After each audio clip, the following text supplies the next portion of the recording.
السلام عليكم ورحمة الله وبركاته.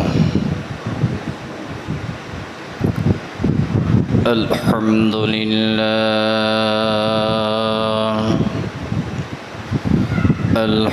لله نحمده ونصلي على رسوله الكريم. أما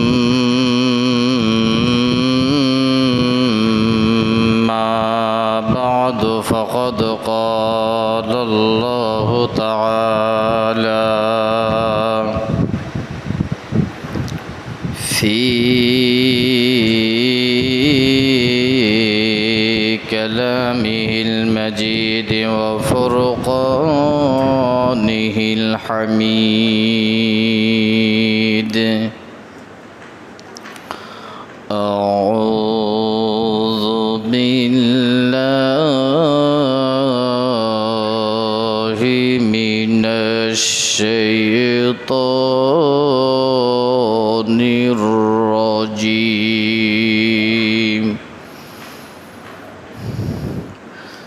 بسم الله الرحمن الرحيم. خلق الإنسان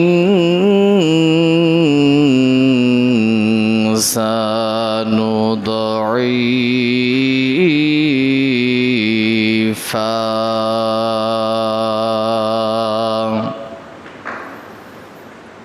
وقال رسول الله صلى الله عليه وسلم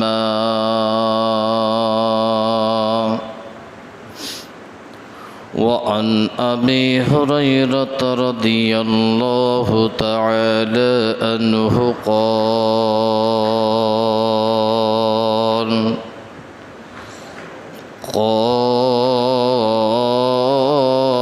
رسول الله صلى الله عليه وسلم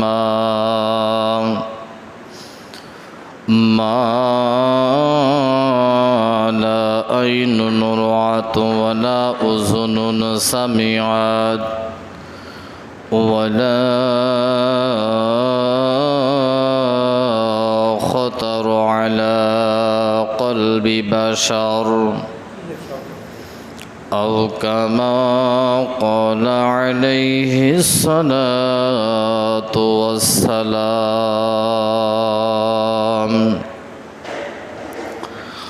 وقال تعالى في شان حبيبه مخبرا وآمرا إن الله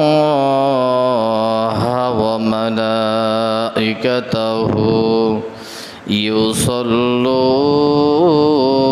على النبي يا أيها الذين آمنوا صلوا عليه وسلموا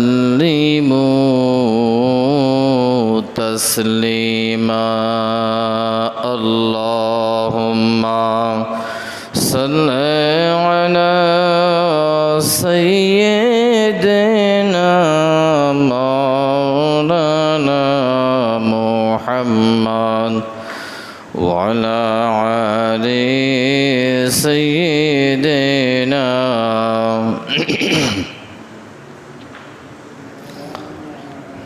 নবী ছিলেন গরিবানা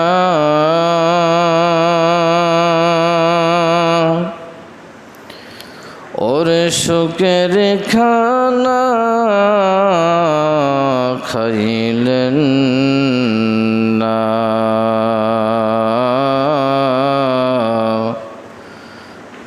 জাহানের বাদশাহ নবী খেজুর পাতার বিছানায় আল্লাহুম্মা সাল্লি আলা সাইয়্যিদিনা মাওলানা মুহাম্মদ ওয়া আলা আলি সাইয়্যিদিনা শফিঈনা মুহাম্মদ হর হিজন গুফতা তানা গুফতা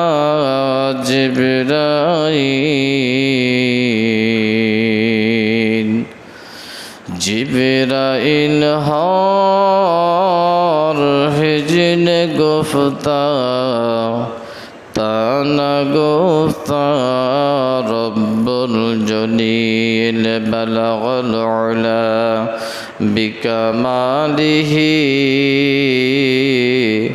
কাশাফাদ দুজা বিজামালিহি হাসনাতু জামিউ খাসালিহি সাল্লু আলাইহি ওয়া আলিহি।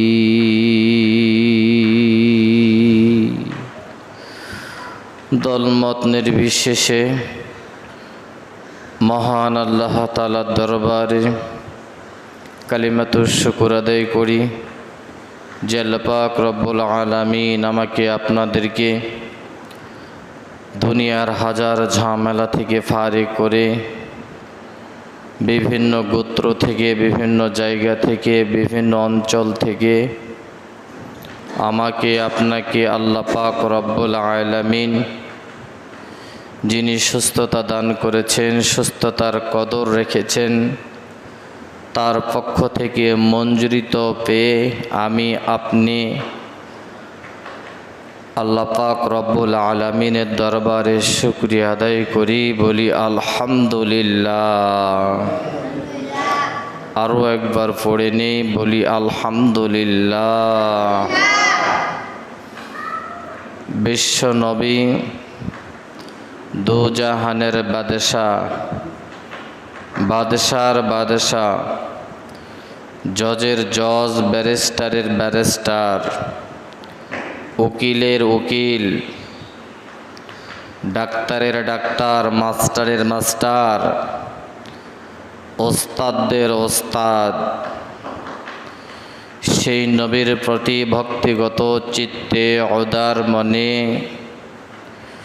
ইশকে মোহাম্মদী ভাব নিয়ে পিস অফ মাইন্ড আত্মপ্রশান্তির সহকারে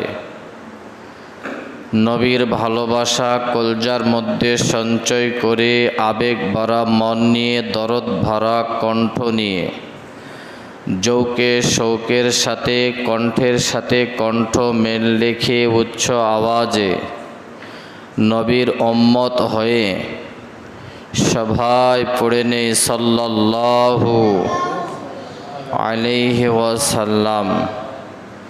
মুআজ্জিজ মুহতারম, সম্মানিত উপস্থিত এবং সম্মানিত উপস্থিতি কেরাম, আল্লাহ পাক রব্বুল আলামিন আমাকে আপনাদেরকে যিনি তৈরি করেছেন, যিনি বানিয়েছেন, আল্লাহ পাক নিজেই বলেন, বান্দা আমি তোমাদেরকে 21টা পদার্থ দিয়ে তৈরি করেছি।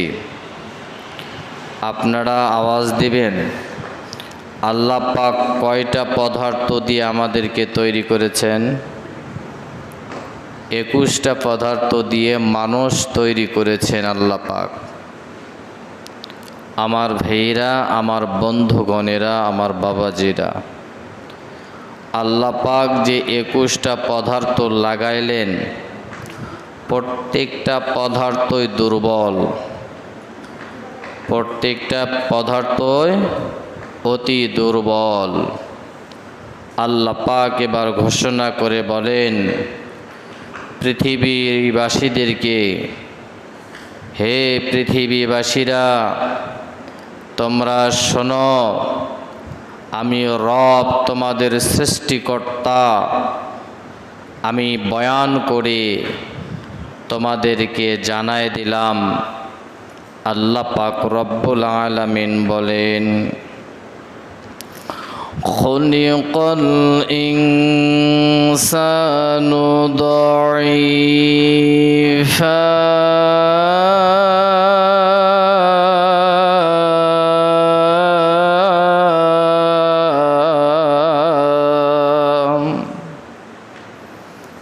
হে পৃথিবীর মানুষ, আমি আল্লাহ সুবহানাহু ওয়া তাআলা যে পদার্থগুলি দিয়ে আমি মানুষ তৈরি করলাম, প্রত্যেকটা পদার্থই দুর্বল। বলেন আলহামদুলিল্লাহ।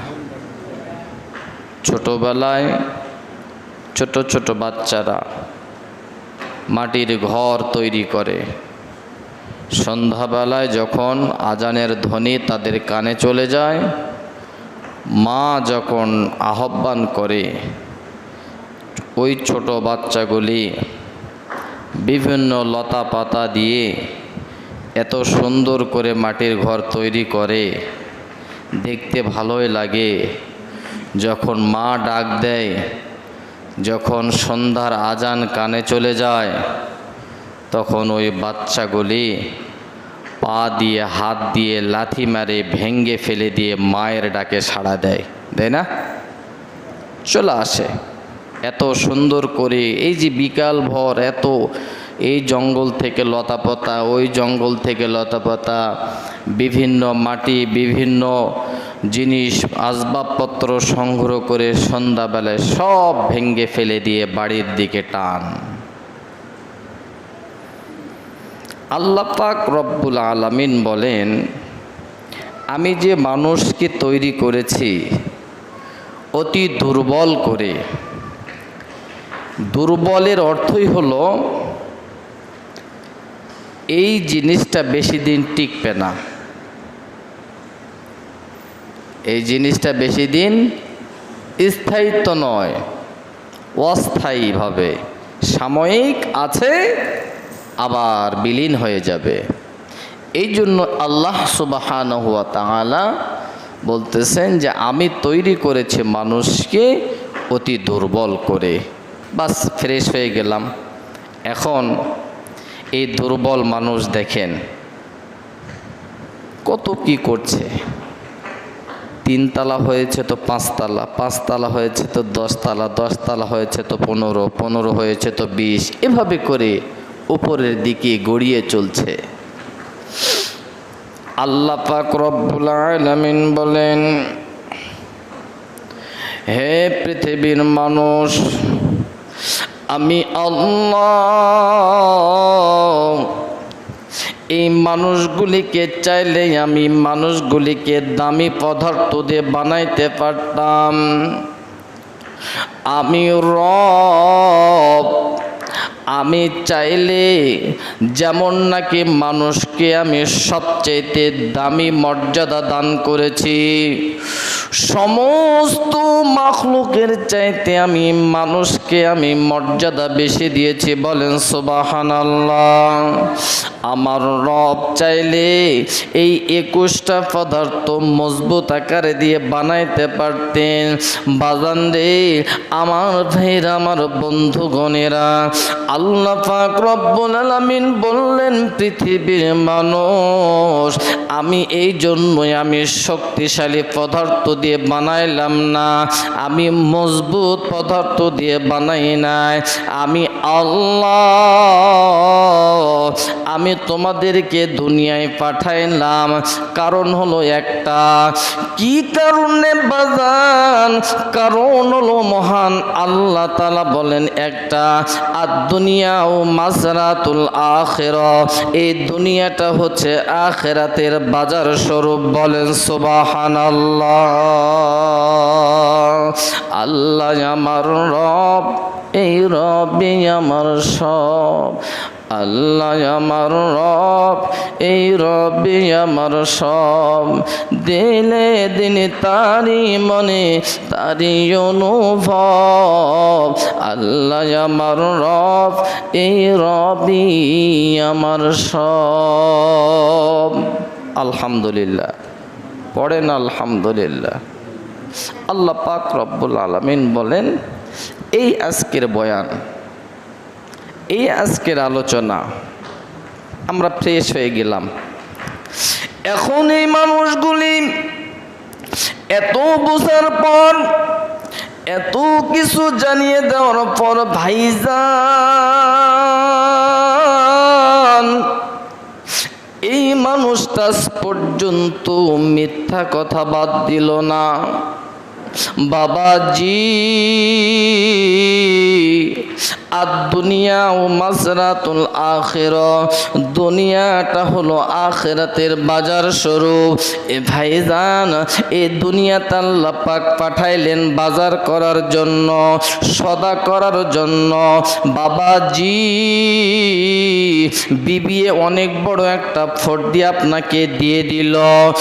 এবার আপনাকে একটা ফর্দি দিয়ে দিল, বাজারে গেলেন, কিছু বাজার করলেন আর কিছু বাজার করলেন না। এবার বাজারের ব্যাগটা বাড়িতে দেওয়ার পরে, ভাইজান আমার, বাবাজিরা আমার, বন্ধুরা আমার, এই বাজারটা দেখার পরে স্ত্রী আমার উপরে রাগ করবে কি করবে না? অর্ধেক করেছেন, অর্ধেক করেন নাই, কারণটা কি? পকেটে কি টাকা নাই? টাকাও তো ঠিক মতো নিয়ে গেলে বাজার কেন করলে না? বিবি পর্যন্ত বাজার হয়ে যাবে। আমার বন্ধু, আল্লাহ পাক পাঠাইলেন বান্দারে, ভালো করে শুনে নাও, আর দুনিয়া ও মাজরাতুল আখিরা, এই দুনিয়াটা হচ্ছে আখিরাতের বাজার স্বরূপ। ও আমার বান্দা, দুনিয়ায় পাঠাই দিলাম বাজার করার জন্য, দেখি তোমার পটলার মধ্যে কোনো জিনিস নাই। আল্লাহ পাক রব্বুল আলামিন তাকানাল জান্নাতু কিয়ান, জান্নাতটাও ফাঁকা জায়গা, কোনো সম্পদ আদি নাই, কোনো কিছু নাই। আল্লাহ পাক বললেন, বান্দারে, আমি বয়ান করে করে আমি তামাম পৃথিবীর মানুষগুলিকে আমি শোনায় দিলাম, বান্দা যতই লাফালাফি করার, যতই সাফাসাফি কর, ফায়দা হবে না, কোনো উপকারে আসবে না। তুমি কোনো উপকার করতেও নিজে পারবে না। আমি আল্লাহ বারংবার বললাম, তোমাকে দুর্বল করে বানাইলাম। এই দুর্বল করে বানার পর তোমাকে দুনিয়ায় পাঠাইলাম। দুনিয়ায় যতদিন পর্যন্ত তুমি থাকবে বান্দা, ততদিন তুমি আখিরাতের সঞ্চয় করবে। দুনিয়া পাঠানোর একটাই কারণ হলো আখিরাতের সঞ্চয় করা। কিন্তু বাজান, আল্লাহ পাক রব্বুল আলামিন যা বললেন, বান্দা তার উল্টা ভাবে চলে। কি বলেন? আল্লাহ বললেন, বান্দা দুনিয়াতে পাঠাইলাম দুর্বল করে, যাবি আখিরাতের সঞ্চয় করবি, আখিরাতে কামাই করবি। এটা বক্তব্য কার? সবাই বলেন দিনই, কার বক্তব্য? আল্লাহ সুবহানাহু ওয়া তাআলা। এখানে আসার পরে সব ভুলে গেলাম, সব কিছু ভুলে গেলাম। আমার ভাইয়েরা, আমার বন্ধুরা, একটা উদাহরণ দেই, তাহলে আপনারা শক্ত হয়ে যাবেন। বাবা চুরি করে, ঘটনাটা এভাবে আসছে, বাবা চুরি করে কিন্তু বাহিরের লোকজনকে নেয় না। বাড়িতে একটা সন্তান আছে, এই সন্তানকে সঙ্গে করে নিয়ে চুরি করতে যায়। আর ছেলেকে বলে, ছেলেরে, আমি যখন অন্যের বাড়িতে চুরি করতে ঢুকবো, তখন তুই বাহিরে থাকবি, পাহারাদারি দিবি। দিবি। ও সন্তান, তুই একটু ভালো করে নজর দিবি, ভালো করে তুই চোখ দিয়ে তাকাবি। যখন মানুষ আসবে তখন তুই আমাকে সতর্কমূলক একটা আওয়াজ করবি, আমি সতর্ক হয়ে যাব, আমি অ্যালার্ট হয়ে যাব। এইভাবে করতে করতে কিছুদিন বাবা চুরি করে আর সন্তান পাহারাদারি দেয়। ভাইজান, এভাবে করে আমার ভাইরা, আমার বন্ধুরা, কয়েক মাস পর্যন্ত বাবাই চুরি করলো।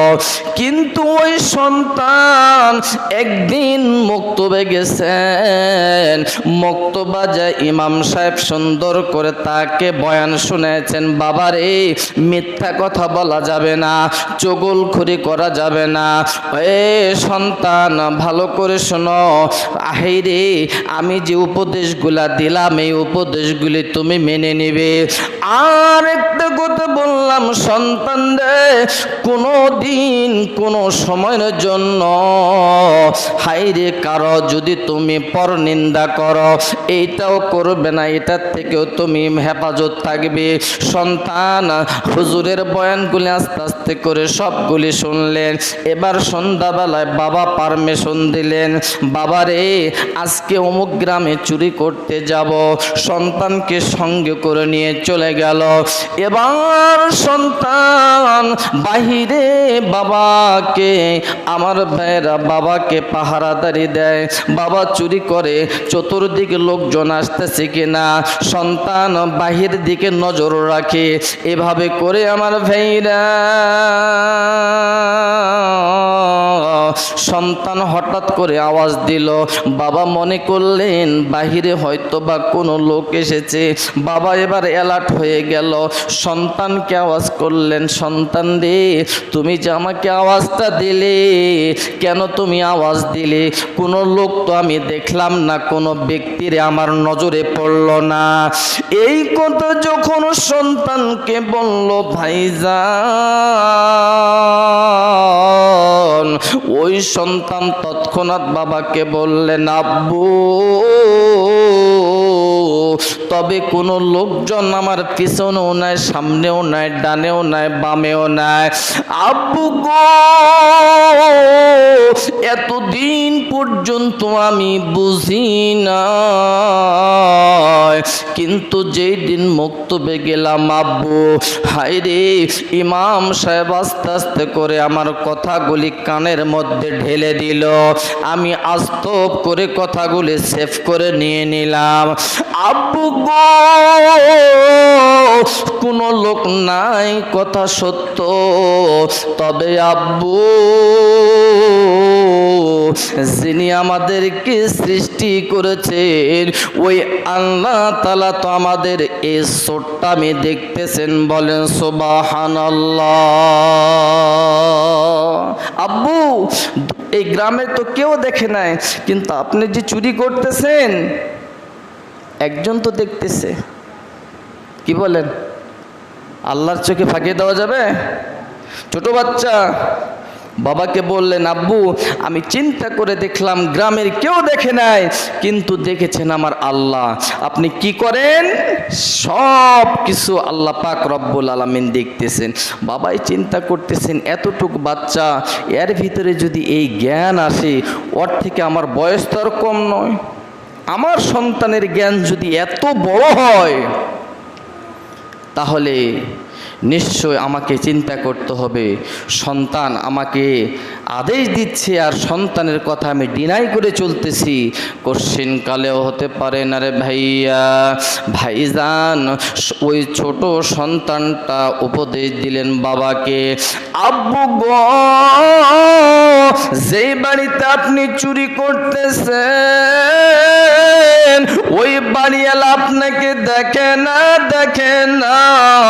কিন্তু আব্বু, যিনি আমাদেরকে সৃষ্টি করেছেন ওই আল্লাহ তাআলার কুদরতি চোখে ফাঁকি দেওয়া যাবে না। আব্বু, ফাঁকি দেওয়া যাবে না। বাবাই চিন্তা করলেন না, এই উপদেশ আমাকে গ্রহণ করতে হবে। ওই দিন থেকে সন্তানের উপদেশ পাওয়ার পর বাবা আল্লাহর মেহেরবানিতে, আল্লাহর দোহায় ওই বাবা ওই দিন থেকে চুরি করা বন্ধ করে দিলেন। বলেন সুবহানাল্লাহ। এই জন্য বাজান রে, আপনি কাকে ধোঁকা দিচ্ছেন? ইমাম সাহেবকে? না না না। আপনি কাকে ধোঁকা দিচ্ছেন? বাবাকে? না না না। আপনি কাকে ধোঁকা দিচ্ছেন? মাকে? না না না। আমার ভাইয়ের, আমার বাবাজিরা, মা আপনাকে বলে সন্তান দিয়ে ওই রাস্তায় তুই চলবি না, হাঁটবি না, কিন্তু সন্তান মার উপরে বেজার হয়ে যায়, বাবার উপরে বেজার হয়ে যায়, এবং সন্তানেরা স্লোগান দেয় যদি মা বাবা না থাকে তো আমরা স্বাধীন। মা বাবা না থাকলে কি আমরা স্বাধীন? কেউ আমাদেরকে বারণ করবে না, নিষেধ করবে না, বাবারে সন্ধ্যাবেলায় যাস না, এসার পরে যাস না, দুপুরবেলা কই যাস, বিকালবেলা কই যাস, এত কথা তোর মা বাবা বলবে না কি ভাই? আমার বন্ধুগণ, আমার বেইন, আজকে হয়তো বা আপনি এমন ভাবে চলছেন, চলেন, কিন্তু আপনাকে একটা জিনিস মাথায় রাখতে হবে, সেটি হলে এই এসার পরে আপনি কোথায় যাবেন যান, কোনো আমার আপত্তি নাই। মাগরিবের পরে কোথায় যাবেন যান, আমার আপত্তি নাই। দুপুরবেলা কোথায় যাবেন যান, আমার আপত্তি নাই। তবে যুবক ভাইরা কোথায় যাবেন যান, আমার কোনো আপত্তি নাই। ও দাদু ভাইরা, যুবক ভাইরা, স্কুল কলেজ মাদ্রাসার ছাত্র ভাইরা, কে কোথায় যাবেন আমার কোনো আপত্তি নাই। এ ছাত্র ভাইরা, তোমরা যতই আড়ালে যায় দুষ্টামি করো, যতই বদমাইশি করো, যতই অন্যায় করো, ওস্তাদের চোখে তো ফাঁকি দিলে তো আলহামদুলিল্লাহ, কিন্তু ছাত্র রে, উস্তাদের 1000 বার যদি তুমি ফাঁকি দাও, কিন্তু তোমার আল্লাহর কাছে তুমি ফাঁকি দিতে পারবে না। এ দাদু ভাই, তুমি ফাঁকি দিলে, আমার ভাইরা মসজিদ থেকে মারুম হয়ে গেলে, নামাজে আসলে না, তুমি ফাঁকি দিলে তো আমাদেরকে, না না না, ফাঁকি দিলে আমাদেরকে দিতে দিলেও দিতে পারো, সমস্যা নাই, কিন্তু আমার রব আপনাকে দেখতেছেন।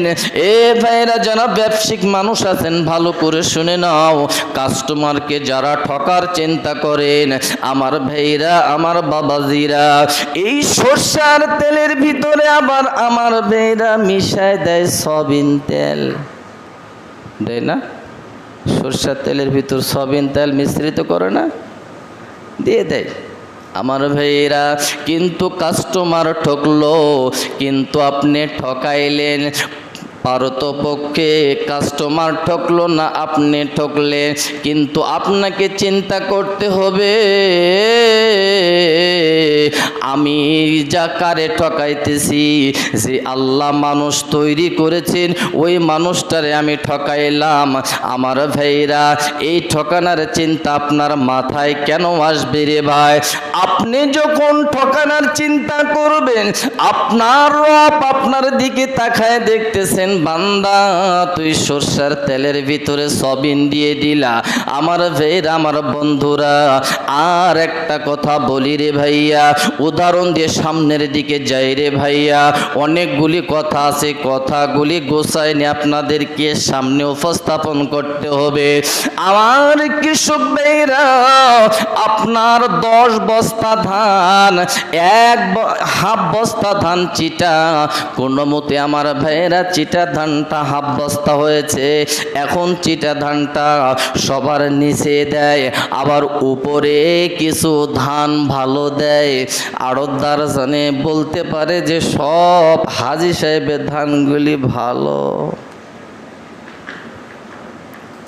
হাফ বস্তা চিটা দিলেন, 10 কেজি ধান চিটা দিলেন, 5 কেজি ধান চিটা দিলেন, এবং ওই যে খোলা ঝাড়ু দেওয়া ধান 10 কেজি ধান খারাপ দিলেন। আড়তদার বুঝলো না, কিন্তু আপনি আড়তদারক ঠকালেন। বাজান রে, আপনার রব আপনার এই আপনার যেটা কাবজাব, আপনার যেটা সমস্যা, আপনি যেটা চিন্তা করলেন, আপনি কিন্তু আল্লাহর আদালতে ধরা খায় গেলেন। বলেন আলহামদুলিল্লাহ। এই জন্য বাজান, আপনারা এটা কখনোই করবেন না।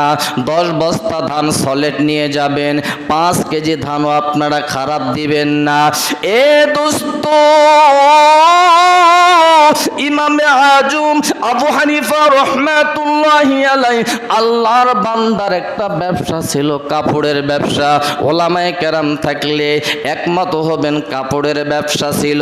এই আবু হানিফা রহমাতুল্লাহি আলাইহি সফর দূর দেশে চলে গেলেন। আমার ভাইরা, আমার বাবাজিরা, বন্ধুরা রে, আর কর্মচারীকে বলে গেলেন, অন্যত্তর থেকে কোনো মানুষ যদি কাপড় নিতে আসে, তুমি বলবা এই গাঁটের মধ্যে একটা গাঁট খারাপ, বাকি সবগুলা ইনটেক ভালো মাল। এক কর্মচারী, এই আদেশটাই আমলটা তুমি আমলে নিবে, তুমি পালন করবে। আমি সফর দেশে চলে গেলাম। ইমামে আবু হানিফা রহমাতুল্লাহি আলাইহি রওনা হয়ে চলে গেলে, এবার কর্মচারীর কাছে অন্যত্তর থেকে মানুষ কাপড় নেওয়ার জন্য আসলেন। এবার ওই কর্মচারীকে বললেন, ভাইজান, আমি এই থানগুলি থেকে আমি কাপড় নেব। এবার সুন্দর করে কাপড়গুলি দিয়ে দিলেন। ওই থানের ভিতরে একটা গাঁট ফসা কাপড় ছিল, এটাও ভালো দামে বিক্রয় করে দিল। আমার বীরা, সম্পূর্ণ কাপড়গুলা ইনটেক বলে বিক্রয় করে দিল। টাকাগুলি নগদ নিয়ে নিল বেশি দামে। আমার ভাইরা, গত হয়ে গেল। ইমামে আজম আবু হানিফা রহমাতুল্লাহি আলাইহি সফর থেকে ফিরে আসার পর এবার কর্মচারীকে বললেন, ওরে কর্মচারী, কাপড়গুলি তুমি কেমন দামে বিক্রয় করেছ? কর্মচারী বললেন, হুজুর, সব কাপড়গুলি আমি ভালো দামে বিক্রয় করেছি।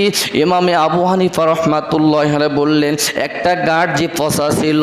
আমার ভাইয়ের, আমার বন্ধুরা, কর্মচারী বললেন, হুজুর, আমার মনে ছিল না, আমি ওই পচা গাঁটটাও বেশি দামে বেচে দিছি, বিক্রয় করেছি। বলেন আলহামদুলিল্লাহ, বেশি দামে দিয়ে দিচ্ছি।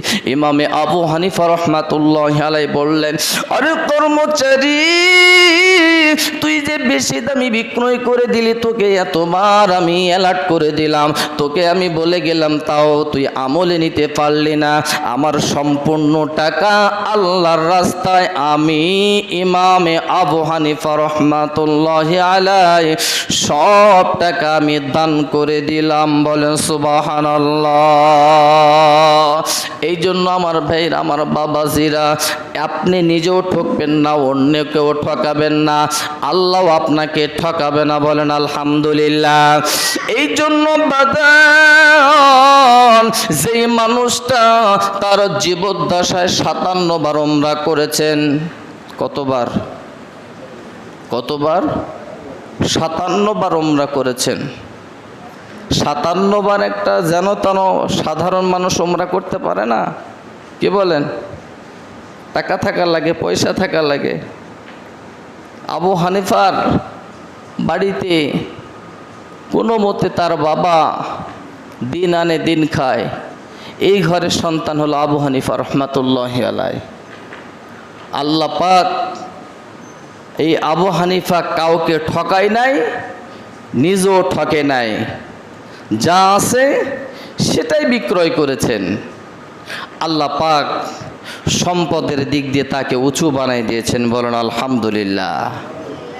এই জন্য আমার কৃষক ভাইয়েরা, আমার কীটনাশক ভাইয়েরা, ঠকানোর চিন্তা করবেন না। যা ভালো কীটনাশক কৃষকদেরকে তাই দিবেন, বলবেন যেটা কম দাম এটা কম দামি, এটা বেশি দাম, এটা বেশি দামি।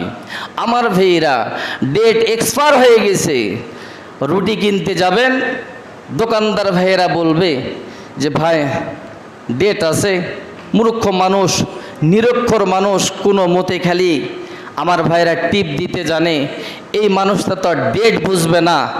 রুটিটা দিয়ে দিল, বাড়িতে নিয়ে এসে সন্তান দেখে যে ডেট ওভার হয়ে গেছে। এরকমভাবে চালাকি করবেন না। বিস্কুট কিনতে গিয়েছে, শিশু রুনাজারি করছে, কান্নাকাটি করছে। এখন ভাইজান বোঝে না, দোকানদার বোঝে। উনি চিন্তা করলেন কোনো মতে ওনাকে সেল দিতে পারলে আমার মালটা বিক্রয় হয়ে যাবে।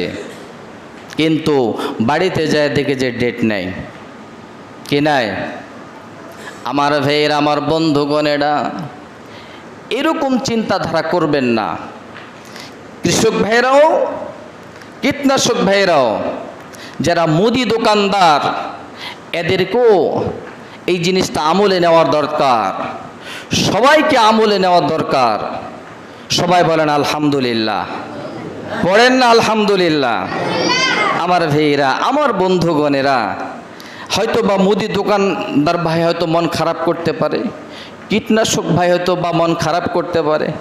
এখন কৃষক ভাই আসে, কীটনাশক ভাই বললেন যে ভাই এমন ঘাস মারা বীজ দিয়েছেন, দামিটাই নিলাম, কিন্তু যেখানে 4 ট্যাঙ্কি দেওয়ার কথা সেখানে 6 ট্যাঙ্কি দিয়েও কাজ হচ্ছে না। কি 6 ট্যাঙ্কি দিয়েও কোনো আমলে আসতেছে না। ভাই কি বীজ দিলেন? আমার ভাইয়েরা, কোম্পানি থেকে নেবেন ভালো, কাস্টমারকে দিবেন ভালো, তাহলে আপনার দোকানের সুনাম জনপাবলিক ছড়াবে না। মহান আল্লাহ তাআলা তার কুদরতিভাবে একজন ব্যবসায়িক হাসরের মাঠে শহীদদের কাতারে আল্লাহ পাক দাঁড় করাবেন। বলে সুবহানাল্লাহ। এই জন্য কাস্টমার থেকেও ভালো দিবেন, কোম্পানি থেকেও ভালো নেবেন। আপনি যদি এটা ডিল করতে পারেন, লভ্যাংশ লাভ বেশি হবে, যে খারাপ মালগুলি সুন্দর করে সাজায় রাখবেন না। আমি একটা সিরাপের নাম বলি, কথা অল্প স্বল্প কথায় বোঝায় দেই। সিরাপের নাম হলো তুলসী। আছে, ওষুধের দোকানে আছে। এই তুলসী সিরাপ আগে ছিল 16 টাকা। কত দাম? 16 টাকা। এমআরপি লেখা আছে 65 টাকা। কত টাকা? এমআরপি লেখা আছে 65 টাকা। আমার ভাইরা, আমার বন্ধুগণ, লাভ করেন, তবে জনপাবলিকও ঠাসা দিয়ে না, সামঞ্জস্যতার ভিতরে থাকবেন। অল্প তুষ্টিতে মহান আল্লাহ তাআলা আপনার বিজনেস আল্লাহ পাক বরকত দান করে দিবে। বোঝেন আর না বুঝেন সুবহানাল্লাহ পড়েন। এই যে এখানে 16 টাকা একটা পাইকারি, 65 টাকা দাম, পাবলিক যায় 5 টাকা কম নিল, 60 টাকা দাম নিল, মানে যা কিনা তার থেকেও 3 গুণ লাভ। আমার ভাইয়েরা, 1 গুণ লাভ করেন। দেখেন আল্লাহ অল্প তুষ্টিতে যে সন্তুষ্ট রেখেছেন, এটা একটু বুঝেন। আপনিও ঠকবেন না, কাস্টমারও ঠকবেন না। বরকত দেওয়ার মালিককে বলেন না ভাই, বরকত দেওয়ার মালিককে আল্লাহ সুবহানাহু ওয়া তাআলা। এখন যদি বলেন হুজুর আপনি তো ভিতরকার গোমর ফাঁস করে দিলেন, না ভাই, এটা ফাঁস করার কিছু না। আপনি কোম্পানি থেকে যা নেবেন, আপনি 10 টাকা লভ্যাংশ, 15 টাকা লভ্যাংশ দিয়ে আপনি সেল দিবেন, তাহলে আপনিও ভালো থাকবেন, কাস্টমারও ভালো থাকবে। সৎভাবে আপনি ডিল করবেন, আল্লাহ পাক আপনাকে আমাকে হাসরের মাঠে শহীদদের কাতারে একজন ব্যবসায়িককে দাঁড় করায় দিবেন। আজকে বুঝলাম এতটুকুই। আমার ভাইরা, খুলিকাল ইনসানু দাঈফা, মানুষকে তৈরি করা হয়েছে দুর্বল করে।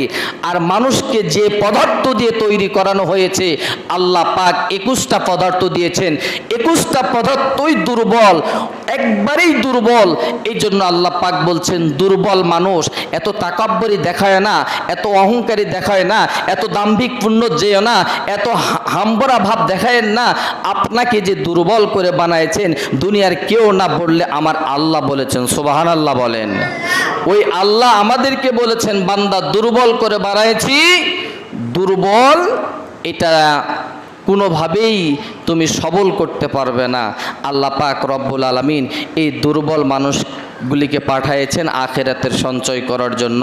এই জন্য যারা যে কর্ম করেন সতের উপরে থাকবেন, হকের উপরে থাকবেন, আল্লাহকে সন্তুষ্ট করার জন্যে, রাসূলকে খুশি করার জন্য। আল্লাহ পাক রব্বুল আলামিন সকলকে সে তৌফিক দান করুক। সকলে পড়েন আমিন।